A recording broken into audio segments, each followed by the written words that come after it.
Very much, Kendall. Well, recession fears are surging tonight as tariffs begin to upend the global trading system. Overseas markets are starting to open, with Japan's stock index already diving nearly 11%. Fox 5 Stephanie Bertini joins us live in the studio right now. Republicans are still holding strong on the idea that these tariffs are good for America. Is that right, Steph? Yeah, Arthur, President Trump and those behind his decisions concerning the economy say this will be good for the United States in the long run. The situation, though, fueling uncertainty in American households and creating a political divide. According to top officials, more than 50 countries targeted by the president's new tariffs have reached out to begin negotiations, specifically over the sweeping import taxes that have sent financial markets reeling. Wall Street's worst crisis since COVID went into high gear on Friday. The S&P lost 6% after China matched the rise in tariffs just imposed by the U.S. Financial markets appear on track to continue sharp declines once trading resumes tomorrow. And we are already seeing Asian markets plunge. President Trump says this will strengthen the American economy and stop benefiting other nations over our own. The president spoke tonight to reporters. He said he doesn't want to see global markets fall. Listen to the rest of what he had to say. I don't want anything to go down, but sometimes you have to take medicine to fix something. And we have such a horrible, we have been treated so badly by other countries because we had stupid leadership that allowed this to happen. They took our businesses, they took our money, they took our jobs, they moved it to Mexico, they moved it to Canada, they moved a lot of it to China, and it's not sustainable. We're not going to do it. Now we have hundreds of billions of dollars is pouring into our country. On a monthly basis, it's pouring. It's already started because they put tariffs on. Many are concerned about a recession and the apparent trade war and the impact it could all have on the kitchen table, on the political landscape. Some do back up the president and his decisions as well as his long-term plans, but others don't. It is time for someone to stand up, and I applaud President Trump for having a backbone and being the first president to ever stand up and say, hold on a second, it's not about today's economy, it's about the future of America's economy going down the road. I've never seen an administration in my lifetime do something so monumentally wrong and that so staggeringly hurts American people. I've been hearing all day yesterday from frightened Americans who've saved for their entire lives for retirement in the coming months, but now know they can't because in one fell swoop, Donald Trump has devastated their retirement accounts, their 401ks. I know millions of Americans who are living paycheck to paycheck who already in their administration have seen rising prices even though he promised they would go down.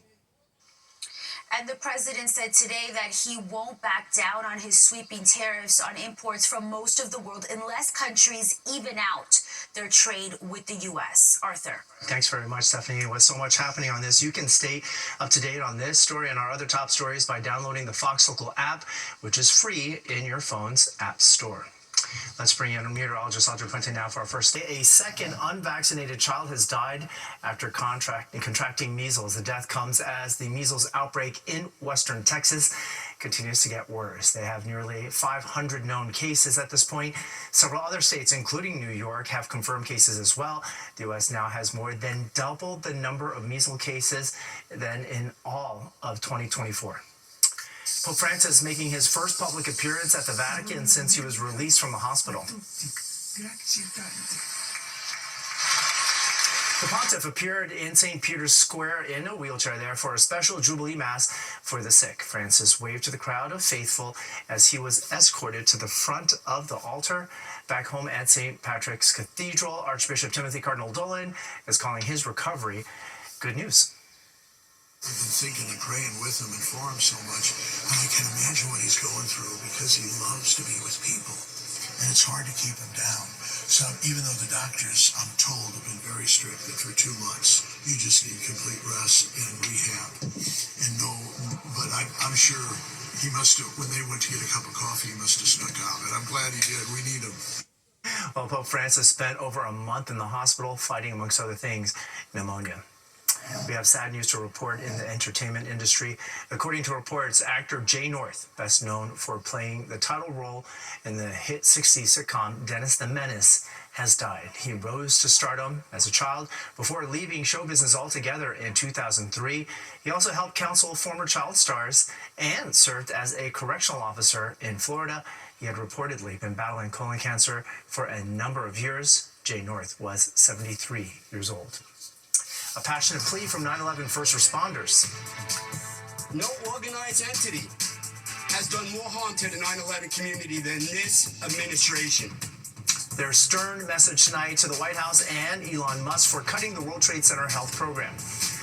And another round of storms are on the way for the South and Midwest. Why that region keeps getting hit by dangerous weather. And a little later, quite a sight for one family and their dog with wildlife coming right up to their window. And Jennifer Williams joins us now for a look at what's coming up tonight on Sport. You're watching the 10 o'clock news. A heartfelt and passionate demand from 9/11 survivors. The group furious at the Trump administration over recent job cuts to the World Trade Center health program. Today, they had a strong, clear message for the president. No organized entity has done more harm to the 9/11 community than this administration. Days after President Donald Trump gutted the World Trade Center health program, survivors and advocates hit back, calling the cuts a betrayal of Americans, including those who sacrificed themselves at a time when their country was in need. The White House and the Department of Health and Human Services, headed by Robert F. Kennedy Jr., announced about 10,000 layoffs. Among them, nearly 900 positions within the World Trade Center health program, including its top administration. The White House is calling it a reorganization, but advocates are using other choice words. You, Elon Musk, and your 21-year-old frat boys who use AI to cut these programs. Last time I checked, these are real people at Ground Zero. They weren't AI. The health program supports 140,000 survivors of the September 11th attacks, considered a vital lifeline by survivors like Mariama James, who says just days in, vital treatments have already ground to a halt. We quickly saw the devastating consequences. Treatment was being denied as vital certifications requiring the sign-off of NIOSH doctors who were fired. Survivors and advocates are calling on President Trump and Elon Musk to immediately undo cuts to the health program, which, despite promises over and over again to be fully funded, has time and again been upended. Enough. 3 times now they've tried to screw around with the program. 3 times. So anyone who says it's an accident or a mistake, maybe once, not 3 times. This is total. You should call it for what it is. It's an outrage, and it's the unbelievable incompetence, chaos, and corruption of the Trump administration. While the CDC says the so-called reorganization will better position themselves to meet the demands of 9/11 survivors, survivors themselves say the cuts are creating chaos. On the other side of this break, Audrey has a check of the rain moving through the tri-state area. At least 18 people have been killed by severe weather in the South and Midwest.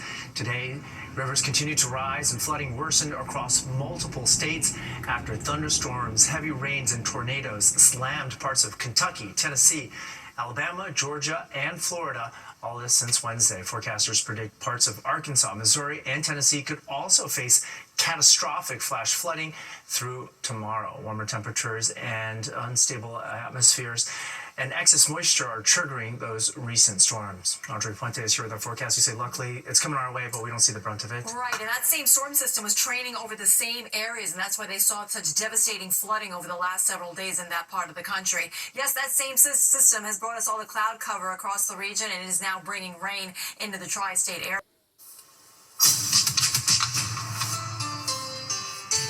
Time now for a look ahead at some stories happening this week. Tomorrow night, a handful of mayoral hopefuls will be gathering for a forum on homelessness.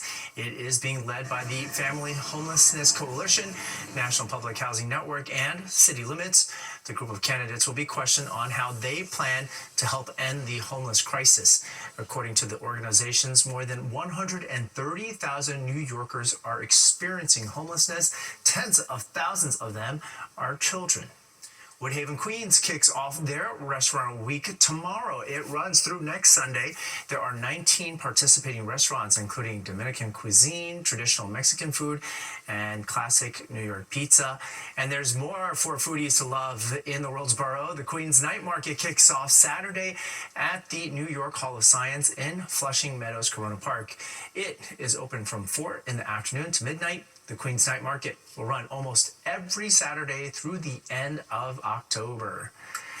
The blockbuster adaptation of the 2011 video game Minecraft shatters box office estimates, grossing $157 million domestically and marking the biggest opening weekend of the year.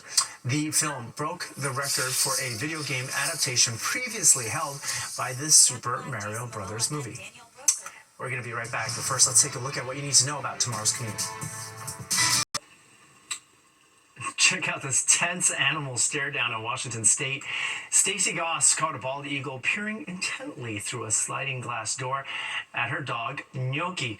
The pup eventually left while the eagle persisted. Goss says it actually spent a day outside her house before flying away. Everybody likes Italian. Why should it be different for the bald eagle? 100 Points has got a final look at our forecast. Well, we like to have some drier weather, that's for sure, Arthur. We have